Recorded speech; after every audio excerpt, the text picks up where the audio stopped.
Notebook का है, book दो।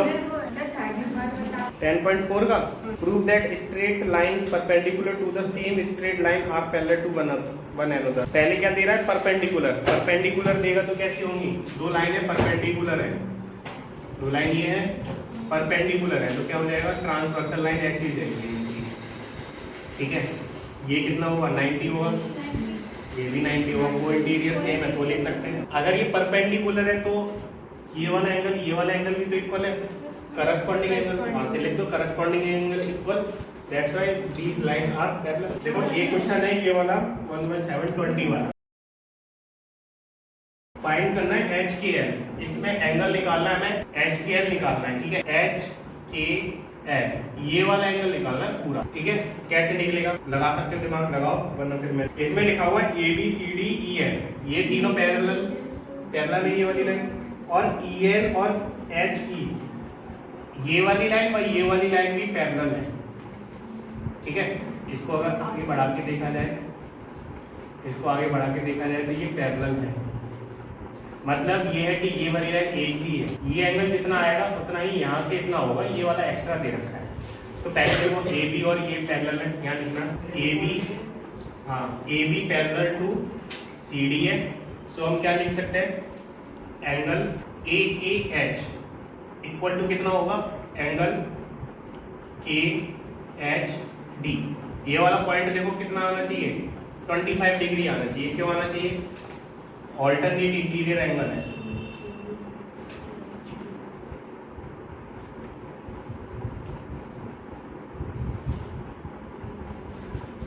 मतलब ये वाला पॉइंट है यहाँ तक, ये जो डबल ये बना रखा है मैंने, ये वाला और ये वाला Z1 नहीं है, ये क्या हो जाएगा? ऑल्टरनेट इंटीरियर एंगल होगा। तो ये वाला एंगल हमें पता चल गया 25 है ये।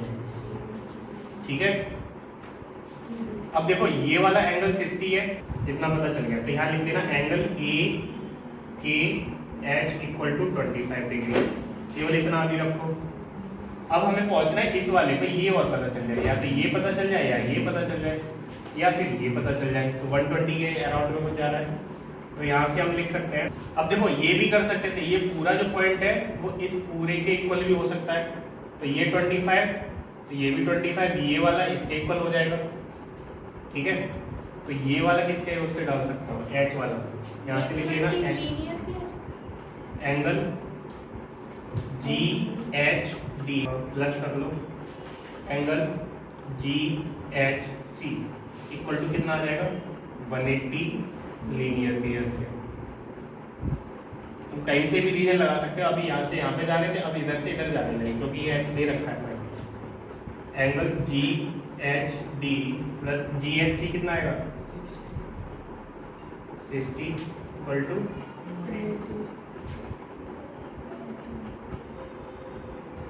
120 डिग्री आ जाएगी। ठीक है, क्या लिख देना ये। अब ये पता चल गया 120 डिग्री है।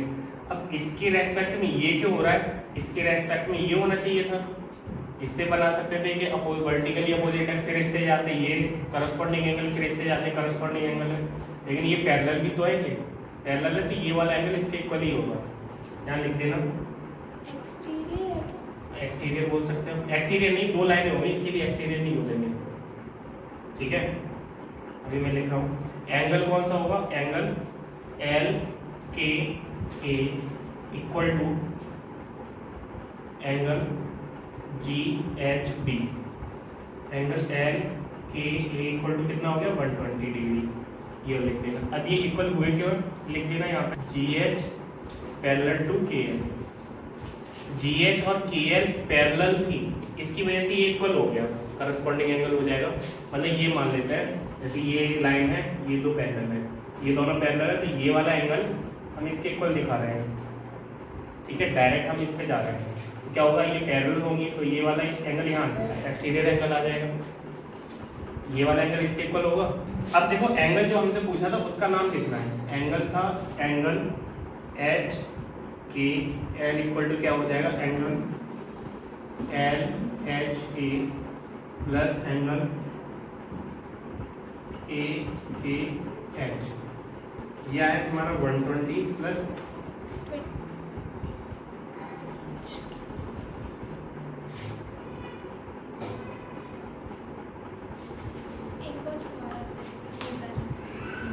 मैंने केवल उस पॉइंट को रखा है, तो मैं अगर ये करना है जैसे ये निकाल लेते 120, फिर इसको करस्पॉन्डिंग एंगल रखते, फिर इसको करस्पॉन्डिंग एंगल रख देते, ये वाला एंगल निकाल लिया, फिर ये 25 ऐड कर दो। जिधर से करना हो वैसे कर लो, इनमें कोई एक होता ही नहीं है।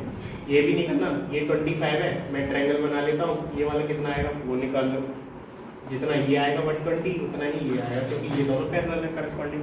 125 कितना हो गया 45, ये कितना आएगा 35, ये 25 है, इन दोनों को ऐड करके फिर ये निकाल दो।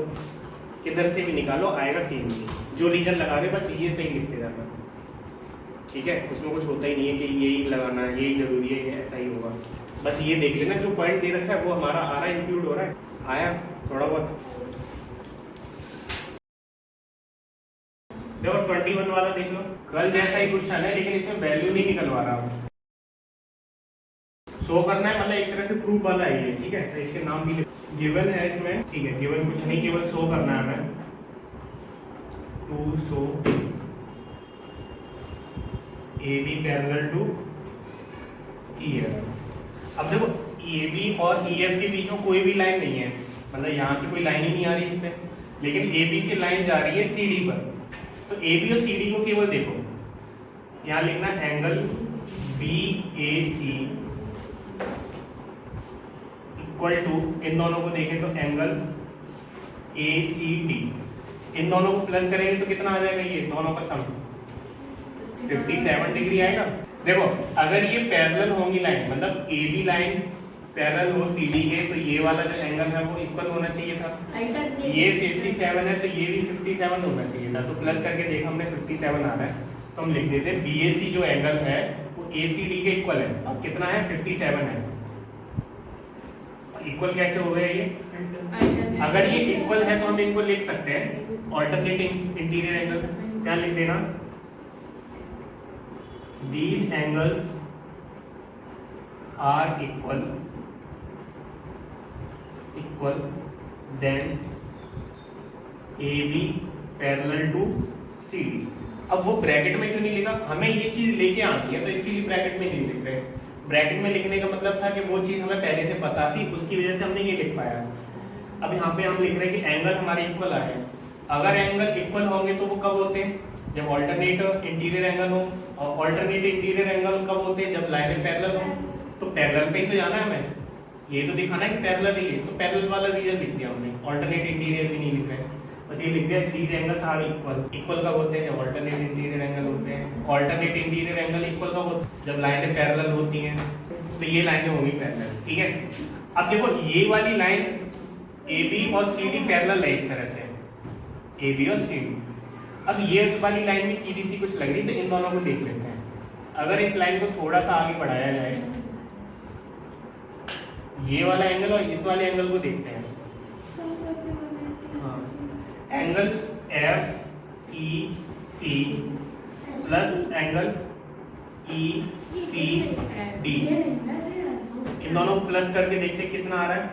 ECF है 145 और ये है तुम्हारा 35, इन दोनों को प्लस करा 180 आ गया।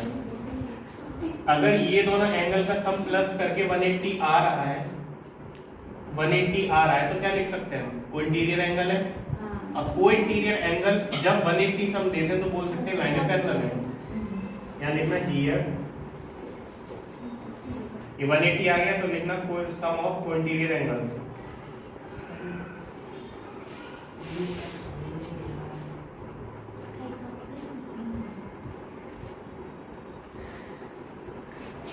इज 180, तो यहाँ से लिख सकते हैं EF पैरेलल हो जाएगा CD के। कहाँ से समझ नहीं आया, शुरू से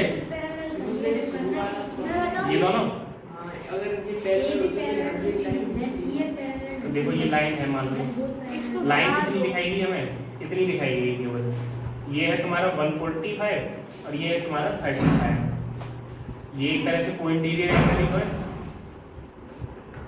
कोइंटीरियर एंगल का सम अगर 180 आ जाता है तो बोलते हैं कि लाइनें पैरेलल होंगी, और अगर थोड़ी सी टेढ़ी लाइन होती तो ये बोलते हैं कोइंटीरियर एंगल तो है लेकिन पैरेलल नहीं है, लाइनें टेढ़ी मेढ़ी जा रही हैं बस। तो कोइंटीरियर एंगल अगर 180 दिखा देते हैं तो क्या आ जाता है, लाइनें पैरेलल हो जाती हैं। लिखो इतना पहले, लिख लो जल्दी से। देखो ये वाली line A B parallel to C D और E F parallel to C D, इन दोनों लाइन से हम क्या लिखें? पूरा बेटा यहाँ तक। अब देखो अगर इसको अगर देखें इक्वेशन 1 या फिर इसको डाल देते हैं ऐसे ही, इन दोनों से क्या लिख सकते हैं? ए बी सी डी के पैरेलल है और सी डी ई एफ के पैरेलल है, तो डायरेक्ट हम लिख सकते हैं ना। नाउ ए बी पैरेलल है सी डी के एंड ई एफ पैरेलल है सी डी के, सो ए बी पैरेलल टू क्या आ जाएगा? E F.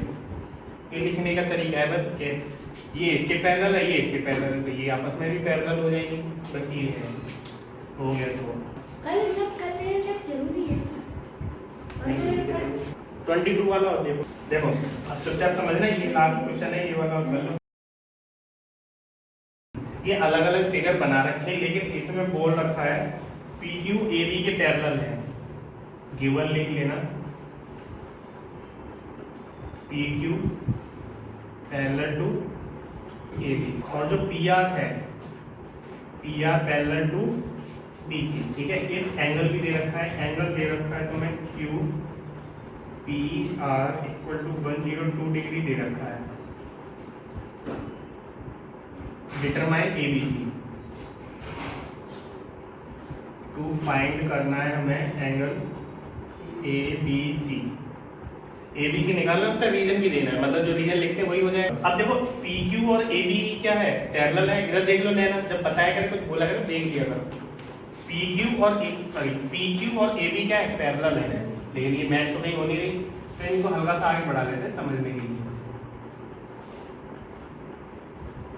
अब समझे कि ये दोनों पैरेलल है, ट्रांसवर्सल लाइन कट कर रही है, ठीक है। ये वाली लाइन BC है, वो इसके पैरेलल है, तो इसको भी आगे बढ़ा लेते हैं। ये कट कहाँ होगी? ये वाली लाइन कट करेगी, और ये भी क्या कर सकती है? हल्की सी QPR, ये एंगल दे रखा है 102 डिग्री। अब बताना है हमें ये 102 है, तो ये वाला बताओ, इसके थ्रू ये वाला एंगल निकाल सकते हैं हम। अभी जैसा क्वेश्चन बन गया, ये वाला एंगल कितना निकलेगा? जितना भी मतलब कितना निकलेगा? 78 डिग्री निकलेगा। ये 78 है, ये भी 78 ही आएगा। क्या हो जाएंगे? करस्पॉन्डिंग एंगल हो जाएंगे। ये 178 तो ये भी 178। अब पॉइंट ले लेते हैं, यहाँ पे एक वो पॉइंट दे देते हैं। सॉल्यूशन में लिखना, समझ आया कि नहीं आया? हो गया सॉल्यूशन, 78 डिग्री आएगा। अब लिखना है, आ गया? बता दो कर दोगे? 78 समझ आया कैसे किया? तुम बताना राघव, आया नहीं आया? ये पैरेलल लाइन थी, बस आगे पीछे को नहीं बढ़ी, तो हमने बढ़ा दिया अपनी तरफ। अब उसको देखना है, तो ये वाला पॉइंट था P पॉइंट, P1 दे देते हैं, P1 और ये R1, ठीक है। अब लिख लेते हैं एंगल P1 P, और यहाँ पे डाल देते हैं, यहाँ पे कोई पॉइंट नहीं है, X, P1 P X plus angle X P Q। देखो Q वाला पॉइंट होता है जब इक्वल टू कितना होगा? 180, क्यों? लीनियर पेयर से। ये वाला पॉइंट एंगल P1 PX कितना आ जाएगा? इसमें से माइनस करोगे तो 78 ही आएगा ना, तो 78 डिग्री। देखो ये 78 है, तो ये भी 78 हो जाएगा। लिख देना angle QOB equal to angle P1 PX। क्यों हो रहा है ये? और यहाँ लिख देना रीजन, यहाँ लिखोगे करस्पॉन्डिंग।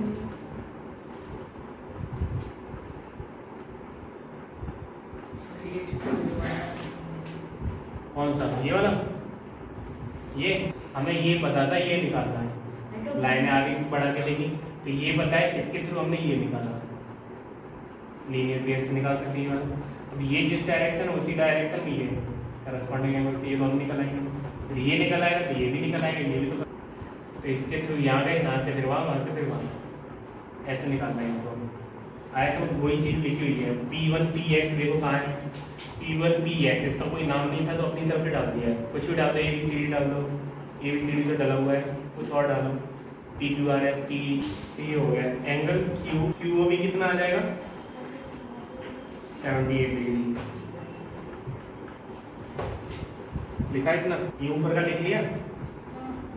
अभी और बचा है, अभी हुआ कहाँ है तू? अभी उस वाले पॉइंट पे तो आएंगे। अब लिखना now angle A B C equal to angle कितना आएगा क्यू ओ बी। ये भी क्यों आ जाएगा करस्पॉन्डिंग एंगल है, यहाँ लिख देना टॉरस angles. Angle A B C equal to कितना आ गया 78 डिग्री। ठीक है, अब इतना करा है, इसमें देखो ये भी समझ आया, एक स्टेप कम कर सकते थे, एक स्टेप कम कर सकते थे। 102 है, ये दोनों अगर पैरेलल है तो इसका और इसका सम 180 होता, एक लाइन में आ जाता, ये 78 यहाँ पे आ जाते, एक स्टेप ये वाला कम हो जाता।